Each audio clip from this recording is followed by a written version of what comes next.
All right, so moving forward, we have 3 dog training principles, all right? Timing, motivation, consistency. And some of these things are gonna be recaps from the first couple lessons that you did with Mickey, but I always wanna make sure that you guys have a clear understanding of it.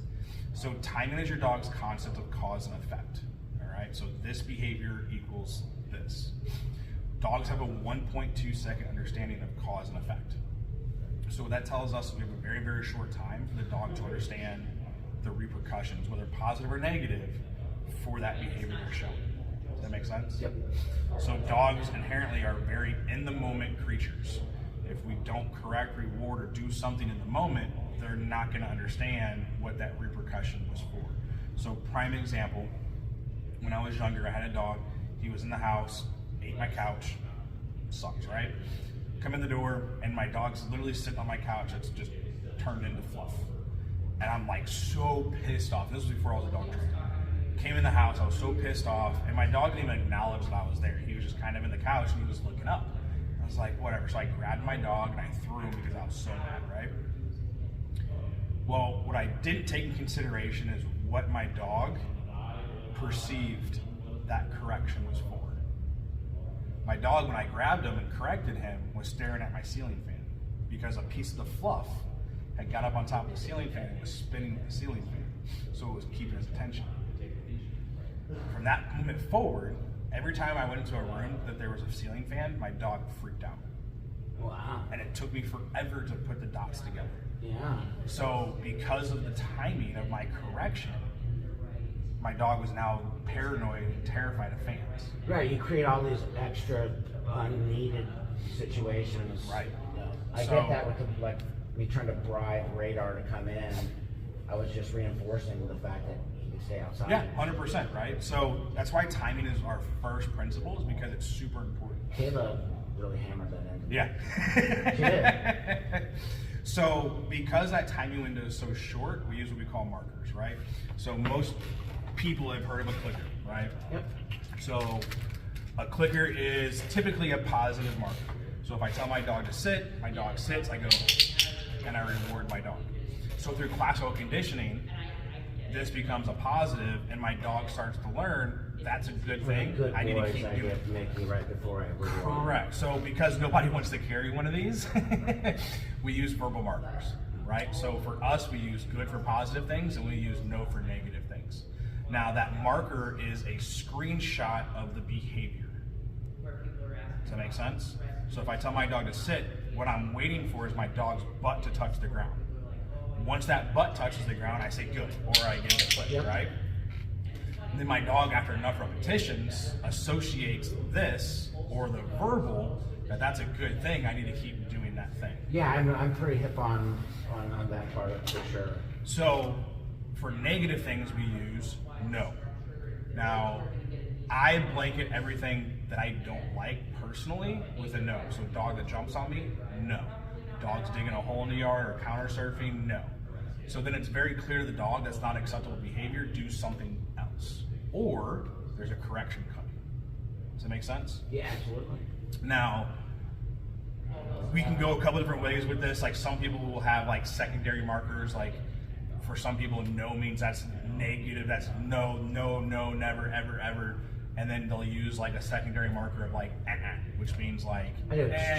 When I want Mickey to like he starts to do something maybe a little wrong, like we're going around the cones up, Yeah. or he tries to beat me onto an inside corner, and he slows right down. So Perfect. So it's not like it's not like an end all say all, like that's never acceptable. It's kind of like yeah, I don't like that. Let's back it up a little bit or do something a little bit different. So it's kind of a softer. And every person's going to have their own little things with their particular dog Correct. that work for them. 100%. And if you want to say good boy versus good, that's okay. You want to say 9 versus no, or I say that a lot because I used to watch Keith training his dogs out in the front yard. all the for time. sure. So I'm not so caught up on the verbiage as long as you are consistent in the words that you're using In the timing. and your timing right. So because ultimately, does a dog understand human language? No. It's a sound that we pair with something that the dog either gets a correction for or gets rewarded for.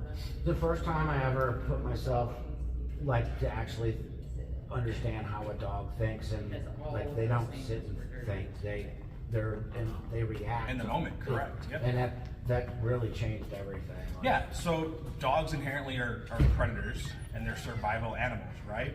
So dogs inherently don't understand right and wrong. They literally go off of what they are successful at.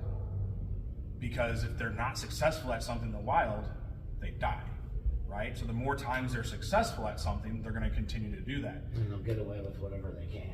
Right. Dogs are master manipulators, 100%. Radar's something else, boy. For sure. So markers help us bridge that gap to the motivation. All right. So from the behavior, which our timing has to be 1.2 seconds for the marker, and then we can pair that with a motivator. So motivation is what we use to influence our dog's decision making. So we have positive motivation and we have negative motivation, right? If you get into the operant conditioning models and things like that, there's technically like positive, negative reinforcement, negative punishment, all these different things. The easiest way for us to translate this to most people is just understanding that you have a positive spectrum and you have a negative spectrum. Both have to be physical because dogs are physical creatures, right? So if we have a puppy and mom, and puppy's feeding on mom and bites mom's nipple too hard, what does mom do? Usually yaps at them or It nips snaps them, at 'em. right? In the moment, as soon as it happens, because that's what dogs understand. So that's where our timing window comes in. So that's where we have to be in the moment with the dog, and it has to be a physical thing the dog understands as a positive or negative. Does that make sense? The mother dog thing was like something that's like click, yeah. No, because they are real quick. Dogs are quick to 100%. Yep, absolutely. So for positive, it's something physical our dog likes. We use positive motivation to teach and reward behaviors. So when we're teaching, we're luring the dog with that treat, right? And we're teaching them sits and we're teaching them downs by luring and showing them. And then once they get it, we mark, good, and then we reward. And then that reward becomes the way the dog understands that they're doing something correct. Now, every dog has what I call a reward hierarchy, right? So most dogs, the bottom of the barrel is like love and affection, right? I'm petting my dog. Most dogs love that, right? yeah, but they're gonna want. But if I bring a treat out, that treat's much more valuable than the petting. Absolutely. And then for some dogs, a ball's even more higher value than the treats. And then like for my dog who does bite work, when he sees somebody in a decoy suit, in a bite suit, that's like his epitome of reward where he loses his damn mind, right? So when we're using a reward system, we're using positive motivation, we have to think, how do we reward our dog and keep our dog in the moment where we don't lose our dog to the reward? So prime example, I go for a walk with my dog. I can't throw a ball every 5 steps and my dog's doing good, because one, my walk is gonna take forever because my dog's have to go get the ball, he's gonna have to play with it, I'm gonna have to get it back from him, we're gonna take 5 more steps, I'm gonna throw the ball, and that cycle just takes too long. So for my dog, I'm gonna use a lower value reward as like a management reward, right? To kind of just keep him going. Save the good stuff for when it's important. Correct, right? So let's say we're taking a walk and 2 blocks down, I know there's a neighbor that has a dog that barks at the fence. And my dog gets reactive there, which my dog doesn't, but this is just an example. So as we're walking to that fence, I'm gonna tell my dog, good boy, as he stays next to me, right? Give him little pets. As he does really good, maybe I'll pull a treat out and I'll reward him a higher value for getting 10 steps versus 5 steps. And then as I get closer to a reactive area or a danger area or whatever where I know my dog may or may not want to stay in that heel position, I'm gonna start giving him more higher value rewards, so maybe some more treats to keep him focused on me versus I got you. That's the bait. the bait, whatever, the lure, whatever you want to call it, the bribe sometimes. And then let's say my dog, we get to that fenced off area and he gets past it. Well, then I'm gonna bring out his ultimate reward, right? Maybe it's a ball, maybe we'll play tug and ball when we get past that fenced area.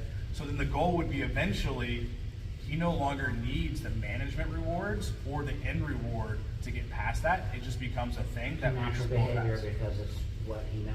Correct. We just ignore that from now on because it no longer pays, right? So the other thing you can do, like I do with my dog, if I take my dog for a walk, at the end of our walk, we play ball. So I now have eliminated. Jackpot reward at the end. Correct, I've been right? doing So that. I've eliminated all my little management rewards And now it's just negative reinforcement when he does things he's not supposed to do that he knows. And then he gets a big reward at the end of the walk for accomplishing the walk. Yeah, I guess in a way I've been doing that because at first it started out with Mickey those little bacon strips, so I break them up little Yeah. pieces. And pretty soon I wouldn't always give him one. It would be a good boy. Yeah. Like, to devalue Yeah, absolutely. a little bit. And yeah, and then at the end of the walk, he gets like either a whole milk bone or Yeah. So marking and not rewarding doesn't necessarily devalue. It actually builds dopamine. yeah, I figured that was a bad word to say when I said Yeah, so it actually builds the dog's desire to continue to want to do something because he didn't get the reward. So think of like a lottery machine.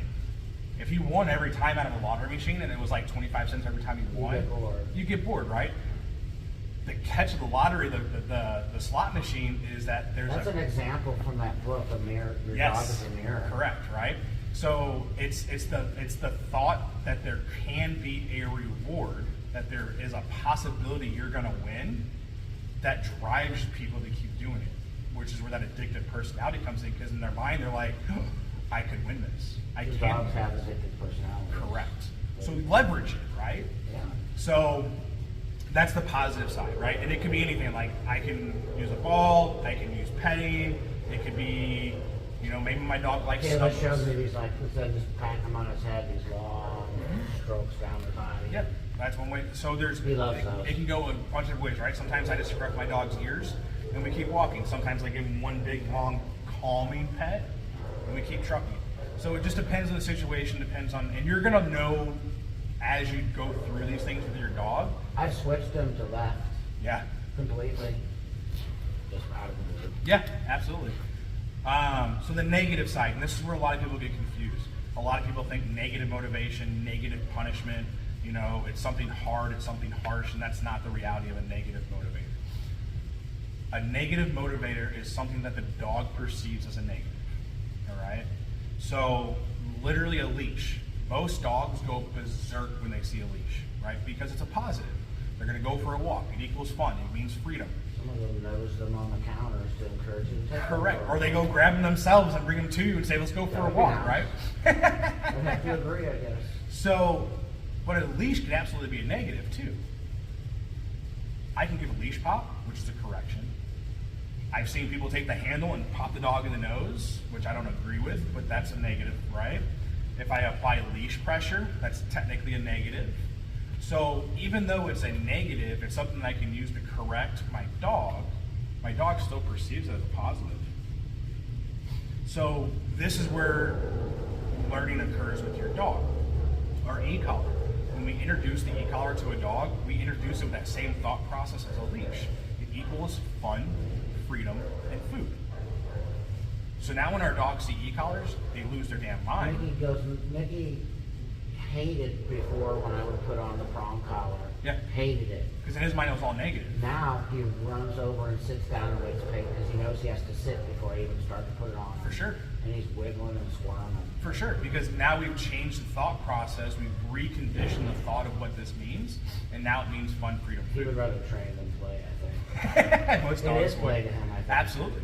And that's the way that we should be doing our training, is that it should be play. Their play should be mixed in there. He loves it. So the negative can be, also has to be something physical, right? Just like positive. So withholding a reward is a negative, right? Giving a leash correction is a negative. Giving leash pressure is a negative. The negative to the dog may be more or less than what you perceive the negative to be. So the negative really doesn't matter to us, it matters to the dog. So we'll back up a step. Let's say I have a very, very strong dog, right? Your dog. You think he's pretty strong? As far as what he perceives as a correction, yes. So most dogs are like on a 5 or a 10 on the e-collar. Him sometimes on the lower box, because I had to up his box to the bigger box, he was at a 65 or a 70, and he didn't show any signs of him feeling it. Now I know he feels it, but the difference is that we're not looking for the dog just to feel it. We need a behavior change out of the dog, right? So when my Malinois was a puppy, when I say puppy, he was probably 2.5 and younger. On the smaller boxes, he would literally sit there on a 100 and stare at you and just Is it just dogs are like, that's why, Some dogs just push through things. that's when I tried to use a prong collar on Radar, he would just drag me down the street choking himself because Yep. he didn't want So some dogs are narcissists. I was compared him to a honey badger. Yeah, right. So some dogs just like the pain. So we have dopamine dogs, and then we have dogs that enjoy that pressure, right? They feed off of it. My dog is one of those dogs that feeds off the pressure. You apply pressure, and he feeds into it. He wants more of it. So- Maybe that's why Radar doesn't stop wanting to fight when I grab him like that. Yeah. Because I'm holding him, it makes him, makes them want to fight into it. Yeah, Yeah. absolutely. So we have to understand, like, what's Mickey normally work on? Like a 5, 10, 15, something like that? I've never used the e-collar on Mickey. Well, that's right, we're using prong collar right now. Yep. So Mickey's the lightest pressure. Yep. It doesn't take anything to get Mickey to do what he Mickey's wanna do. what we would consider a soft dog, Yeah. right? He's very soft when it comes to a correction. Now, it gets difficult when you have a soft dog that's also hard. So when we talk about dogs, like, the correction has to fit the dog. It doesn't matter what I perceive that correction should be. If I overcorrect my dog, he's going to bite me because it's not fair and he's going to tell me. Yeah. I know there's a point that you don't go past. Yep. And every dog's different, and that's going pretty deep with all that kind of stuff. But the biggest thing to remember is the correction you give to your dog needs to fit the behavior, but it also needs to fit the dog, and it needs to be fair in your dog's eyes. Not your eyes, in your dog's eyes. So then the last portion of this is consistency. Consistency is probably the hardest part for most people, just because most people aren't consistent in their own lives, right? And then when you start throwing in spouses and kids and other dogs, it makes consistency very, very difficult because not everybody's always I've going to got be the same. literally the idea. We both work from home. I can do what I want when I want. I can train the dogs 4 times a day if I want to. Right, but your correction or your verbal is going to be Oh, different the than your consistent wife's. correction. Yes, I've been harping Right. on her that we have to be 100% on the same page. Yep. So that's how consistent I mean when I say consistency. It's not just, okay, twice a day I take my dog for a walk. Yeah, that might be consistent, but that's not consistent all the way through with what your dog needs, right? Your dog needs the same commands, because if we're saying sit half the time and sit down half the time, and then we're reinforcing one of them and not reinforcing the other one, now we're not being clear. Yeah, I've been educating her along the way and stuff like that. For sure. And it's hard, like, the telephone game sucks. I kind of dropped the calling the name out before the command thing, and that actually made everything go a lot smoother. Yeah. I wasn't like tripping on forgetting it all the time. I figure we'll get their names. That's for later. Yeah. And we can definitely work on that in follow-ups and things like that, where we're working on them individually together, where we recall one dog, put one dog into a sit, put one dog into a down, things like that. But the biggest thing is getting them to understand the verbals first. Yeah, we might do some private lessons with Radar too. You don't have to. Well, I mean, they're considered follow-ups. I mean, like maybe something like give him some kind of a task. Like maybe we'll start working on some sense stuff to Yeah. give him like extra curricular activities. Yeah, something to- like work his brain more. Yeah, he'd definitely be good at nose work. You think so? Yeah. That's what Keith said. Yeah, his nose never stops. So another portion of consistency for me is rewarding the dog in the same place. So if I want my dog to sit or heel or walk or whatever I want him to do, for me personally, I always reward my dog in the same location to get the desired result. So if I want my dog to heel with me, all right, and I want my dog to sit at the end of that heel. We're working on that right now. He sits, but I'm trying to get him to sit by my side. He always wants to sit. Yep. So what you do is, I have the treat in my left hand, I'm walking with my dog, I'm gonna reach down and show him the treat or let him smell the treat, and then before I stop, I bring my hand up like this. Like a which- hand signal almost. Well, so it's a lure that could turn into a hand Because signal. his head will come back, which naturally makes him sit. Correct. So then I start doing this, the dog looks up, I stop moving, he gets his reward. And eventually I have to fade that out if I don't want to have it as a hand signal. Yeah. Which for competition I don't, but that's the beginning stages of it, right? So same thing if I want to teach a sit, I can take that treat, put it above my dog's head. What I'm looking for before I name it is the dog beating the lure. Because we've done it so many times, he knows that when my hand starts moving like this, it's gonna end here, which is where he's gonna get the reward from. So what ends up happening is I make a motion, My dog starts to do the sit, I say good, and I reward him. So then now I just fade out my reward. Because he didn't completely sit. Well, he did, but I didn't have to finish the lure. Oh, I got you. Right? So then I use classical conditioning. Before I move, which my dog is anticipating, I say sit, and then I start to move. My dog beats the lure again, and then I reward my dog. Eventually, I don't have to move because through classical conditioning, he hears the cue, does the sit, I just mark the behavior. He already pulls the lever on the jackpot. Correct, absolutely. So it's a bunch of little connecting the dots, right? But that's why timing is so important, because if we don't have good timing, our dog won't connect those little dots. I 100% get the timing thing. I know it's critical because that what all that's in my head is 1.2 seconds. I never imagined it had to be that quick. You know? So I thought you could sit and have a conversation with your dog about what he did 2 hours ago. You know. So if your marker comes out in 1.2 seconds to 2 seconds, then that buys you time. That's what it's for, basically. Correct. I mean, I've done it to where, you know, I'm working 2 lengths of a football field. My dog's gonna stand at the end, and I tell him to sit, and he sits. I say, good, and I walk from one end to the other end. He connects the dots. I've got Mickey, I can down and walk 3 houses away down the sidewalk, and I'll yell out like rabbit and bird, squirrel, any random numbers until he hears free. Yeah, perfect. Free and come, both acceptable to get them? No. That's a good question. Great question. So we're going to cover that now. We're covering the commands that we've used. So basic commands, right? Sit, down, come, heel, place. Those are our 5 basic commands. Sit means put your butt on the ground. And any is an implied stay. Correct. Everything's an implied stay. That's working for me. Yep. Down means lay on the ground. I want those elbows on the ground. I don't want the posturing or the posting. I don't want the downward dog where his butt's up in the air, right? I want those elbows down, and I want his bottom. Depends, right? So do they do it real slow on purpose just to fuck with us? No, so sometimes it's not clarity of understanding what they're supposed to be doing. So maybe you use the dad voice instead of a normal talking tone to your dog over enough time that now that we're transitioning to normal tone, your dog is like, I don't know if I'm supposed to do this. Or maybe he got a bunch of corrections trying to go into that down, and now it's not clear. Or there's a lot of different ways that dogs do that sometimes. Or sometimes it becomes a default behavior where the dog's like, I know I'm supposed to be in a sit, but I'm gonna go ahead and lay down because I'm lazy. To me, it seems more like I'm gonna take my time doing this, just to exert a little control myself. And it could be that way for some dogs. Normally, a lot of times for him, when you have a slow sit, it's not clarity of understanding what he's supposed to be doing. So he's like, I think this is right. I'm gonna try. He's doing really good. And I stopped repeating commands. I just sit and wait. Yep. And he always, it takes a second, and I always want to say it again, but right before, then he'll do it. So that's also where we can start to incorporate a negative motivator, right? If I say sit, and my dog's processing,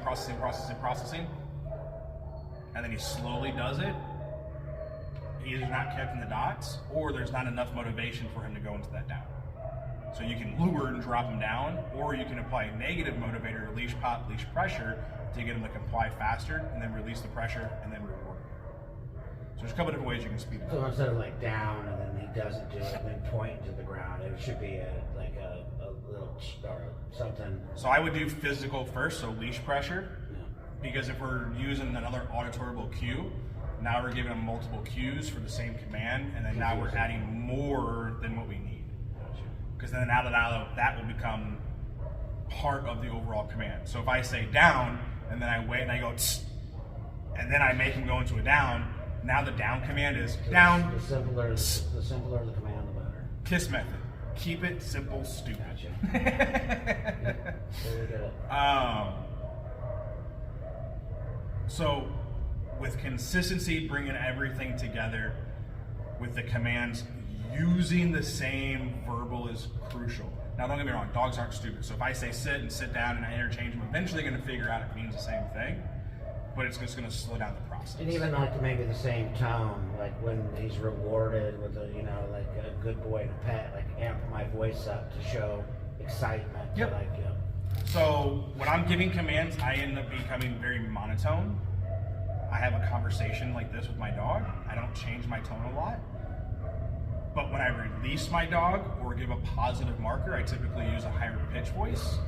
So this is why a lot of times men get dogs to comply and women get dogs that want to play.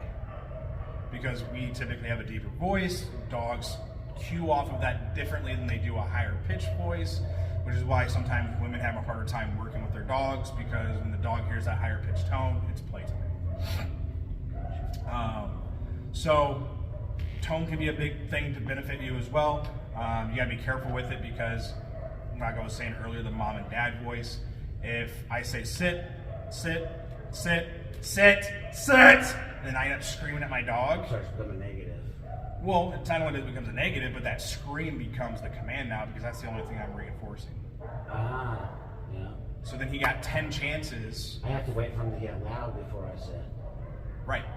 So that'll turn into your command. Versus sit, correction, good, reward. Gotcha. Right?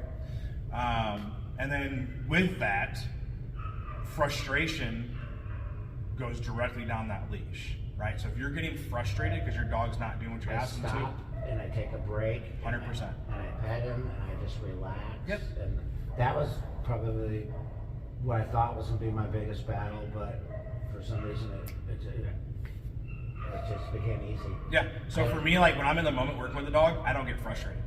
I used to get all kinds of frustrated. Like for me, when I'm in that zone working that dog, like I just, everything turns to the dog and my focus, and I don't get frustrated. It's my personal dogs that frustrate me. Yeah.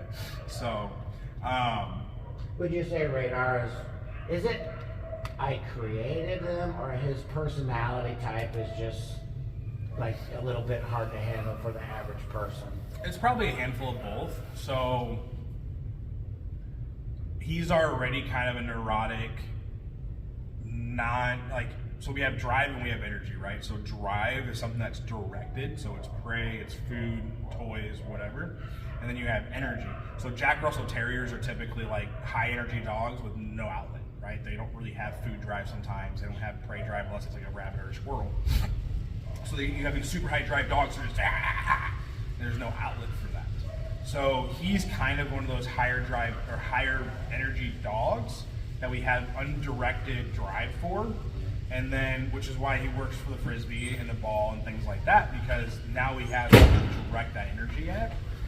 So using that to benefit you, so you can tire out your dog, is going to be beneficial. I pretty much kind of naturally knew that I had to tire him out every day. That's why he got extra walks. Yep. And it's not just like physical tiredness, like we have to mentally tire our dog. Like we have to play mental games with their dog. So nose work is a great example because the dog gets more tired doing nose work than they do running. Because they actually have to process with their brain. That's where we're going. Yeah. Like my Malinois, so we ran a 10K a couple years ago. I was dying, right? Got to the end of it, I got my free beer, I laid down, I drank my beer, and my dog's standing over the top of me.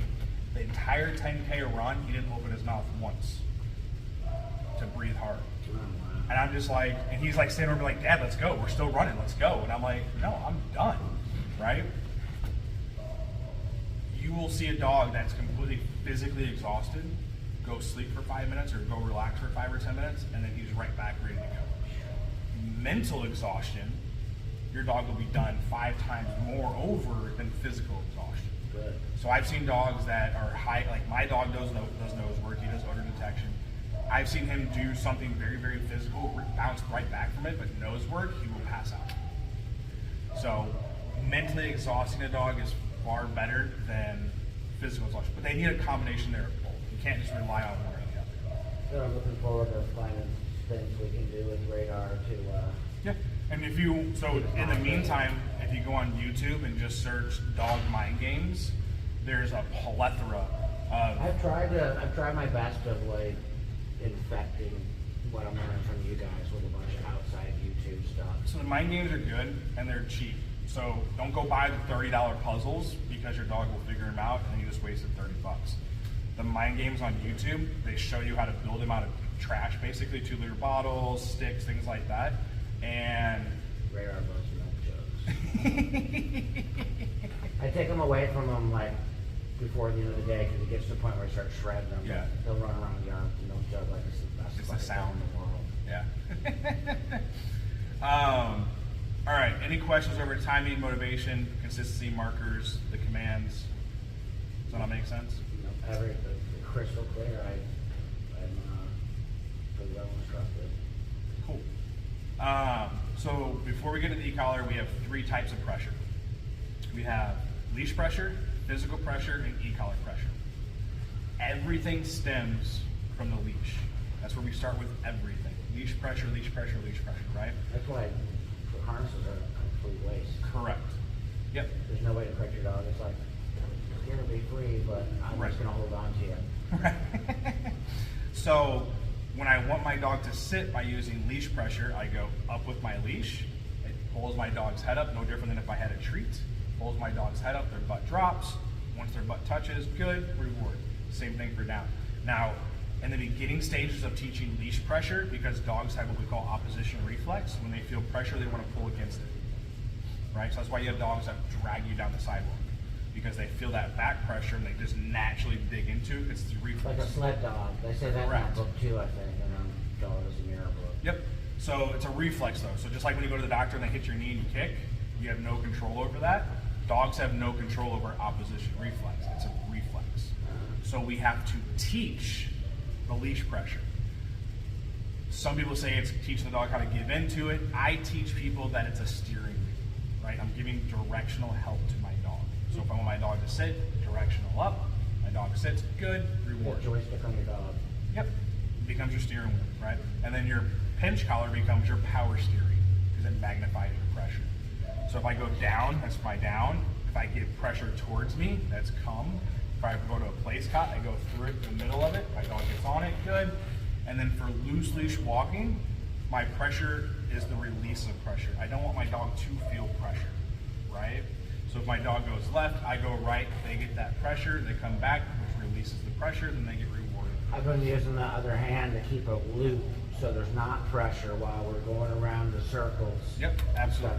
Because I know that if I touch It means something. Right, it Yep. means something. Pressure means to do something to your dog. Yep. So from leash pressure, we go to e-collar pressure. So whereas leash pressure tells the dog to do something, the e-collar does not. The e-collar, which you'll feel here in a second, is just a Feel? stem. You're gonna feel it. Oh, boy. Yep. It's nothing. Yeah, it's nothing. I've been hit with big bull. I work on guitar amps. Right, I was gonna say you work on amps. 400 or That's big 500 voltage. volts CC, yeah. Yeah. I literally risk getting electrocuted every day.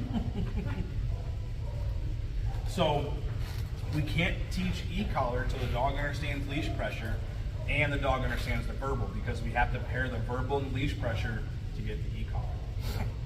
Once the dog understands those together with the e-collar, then we can slowly fade out the leash pressure and just use verbals and e-collar, which is how we get the off-leash response, right?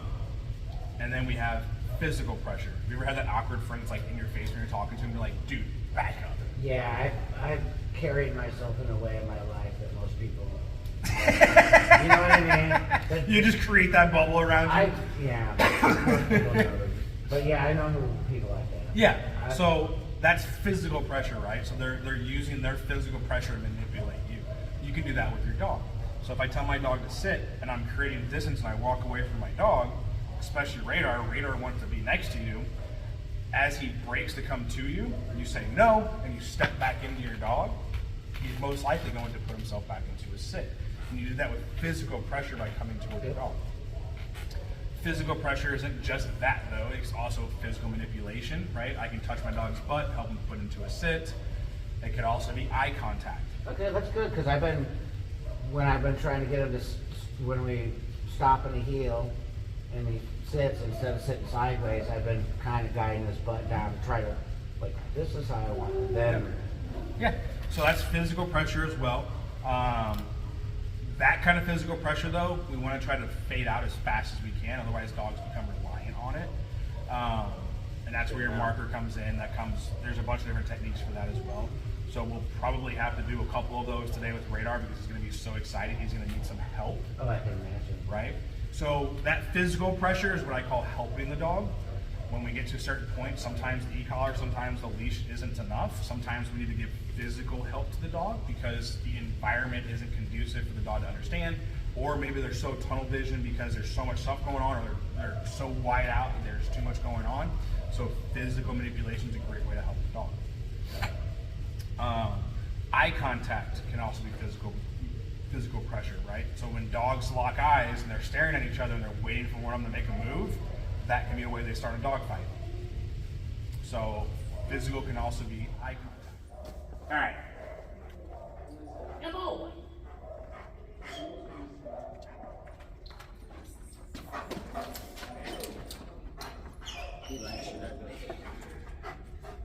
So when I get my dog out of the crate, this is the first thing I put on my dog. No. I always prep it like this because realistically you're going to have a leash on your dog when he first comes out of a crate. So if I can slip this on my dog's head, now I have a little leash if I need it. Oh, genius. So box goes to the side of the neck, 2 fingers behind the buckle, and I tighten it down 2 fingers tight. Perfect.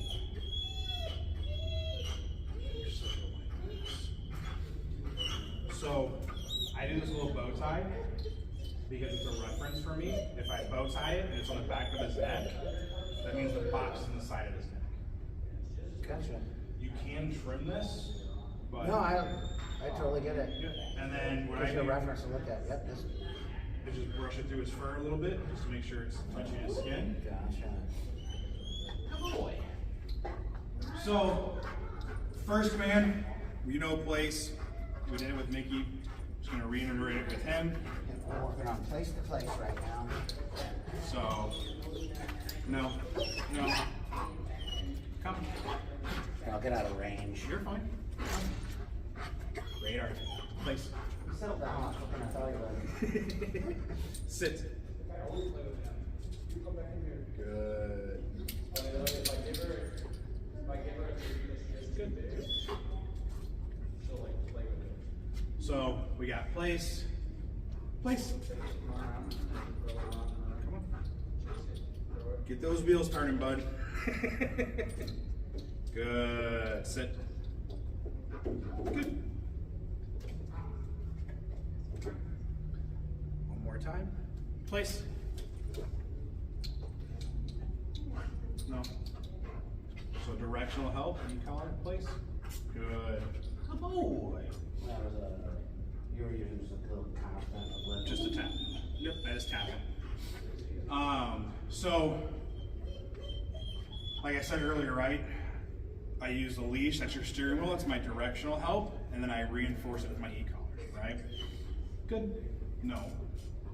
So he's not a good prom candidate cop. Oh, he's great on prom. Okay. Yeah, we've done it with him. You're just training me on the e-collar right now. Yep, absolutely. So when I say place, place means get up on top of the cot, or on top of the chair, or on top of a bench, or whatever. It means get up on top of something with all 4 paws, and then I can give a follow-on command: sit, down, whatever, right? So it ends up becoming like a double command. Sometimes if you use place, sit, the dog will start to default. No, place. Good boy. The dog will sometimes default into a position like he's doing right now because we're asking for some duration. That's okay. If I tell him to sit after I tell him to place and then he lays down, that's not okay because I didn't tell you to lay down, right? Mickey kind of defaults into a sit. Yeah, and that's fine. Good. But it's a sit instead, No. obviously. Tell us Sit. that. He's just fast. So we got place, we got sit, down, no, down, no, down. So I'm giving some leash help. Good boy. So when you reward for the down, don't come from high, come from level to him. So is it okay to reward after a correction once they've Yes. done the thing? Okay, Because good. he did, right? Okay, good. That's- Now, I've been skipping now that. sometimes, no, down, down. Good. Now, sometimes the dog will take advantage of that because they'll break it to get the reward.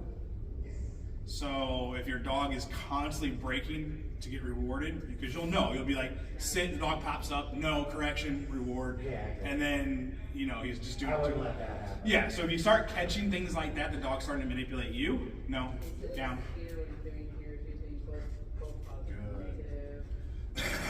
So, guys with back problems, I'm one of them. I can use my foot as a fulcrum versus having to bend over. So that was the very first day you evaluated. Kayla was doing it. Yeah. And I thought it was a great idea.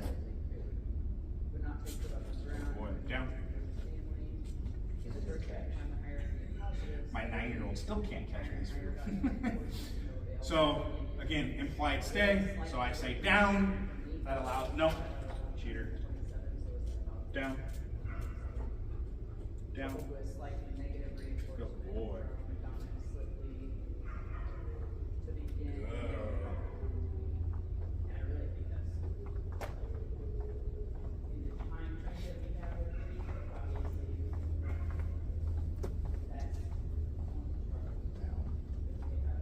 Nope. Down. Down. Down. Down. Down. So once I do my cycle 3 times, like I gave him 3 corrections, he's still not complying, and I'm seeing him blink every time I hit the button, so I know he feels it. There's a disconnect. The disconnect right now is probably Of you. course it is. So I need to help my dog. Down. Good. Because it's not fair for me to just keep ramping up the pressure. I'm going to help my dog. And actually what I'm going to do is You have to be fluid and be able to adjust on the fly. Correct. But so I want to make sure that my dog is getting something beneficial out of something, and I don't want to sit there and just beat my dog up, right?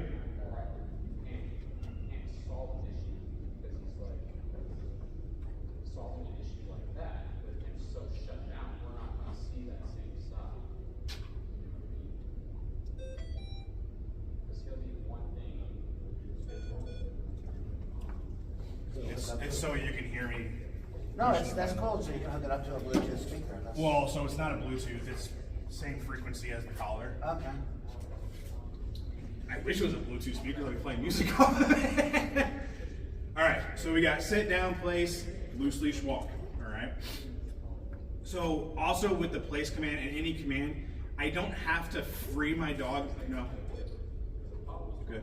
I don't have to free my dog out of the position to go do something else. So if I want to tell him to come heel with me, I don't have to say free, heel. I can just say heel, right? I can just give a follow-on command. So, heel. Yeah, usually the only time I do free is like if he's been on a stay. No. No. Good boy. It's fuzzy stuff I want to smell. Someone just joined the water there. Heel. Good. Good boy. Nope. So just like we do the attention getters last time with the prong collar, we can do the same thing with the e-collar. Heel. Place himself. Good. That's definitely burned in, isn't it? What's that? The placing is definitely burned in. He's like, No. Place. No. Place. You know what you're supposed to do. Good. Sit. So, no different. No. Good. Come. Come on. It's just the leash. Sit. No. Sit. Good. Let's try that again. he's doing really good. No. No. Come. That was the. Correct. So What number was that? he was at a 35 before. Right then he was at a 28. So we're starting to level back out, right? So as I start seeing more physical responses, I'm going to continue to level my corrections down. I don't want to go too far down and then him blow it off and then I have to go back up. So I'm gonna watch his, no, cheater. I'm gonna watch, he's trying to get my treat back. As I watch his body language, I start seeing head twitches, I see his eyes blink, things like that are indicators for me my corrections are fairly high.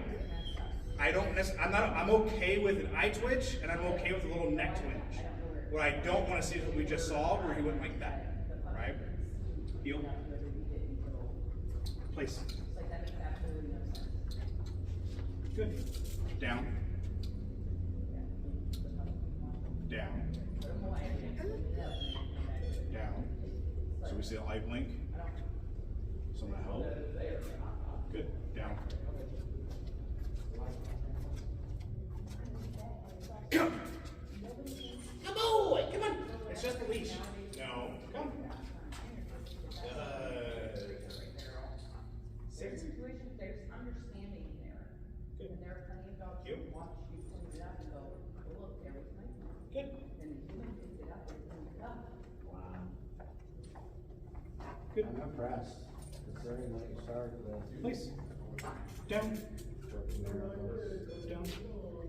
Good. You said read a ton of words. And I mean, so this is foundational, right? He's a great dog. We still need time. We still need reps. We're at a foundation He now. needs this every day for the rest of his life. Nah. If you can do that, he would benefit from it. I'm 100% all in. All right. Any questions over the basic commands? Sit down, come, heel, place. Does it all make sense? No. Down. So now we're at 15 and he's still blinking, right? So he's super leveling down. Good. So we're out of 10. All right. So I'm going to hand the remote over to you.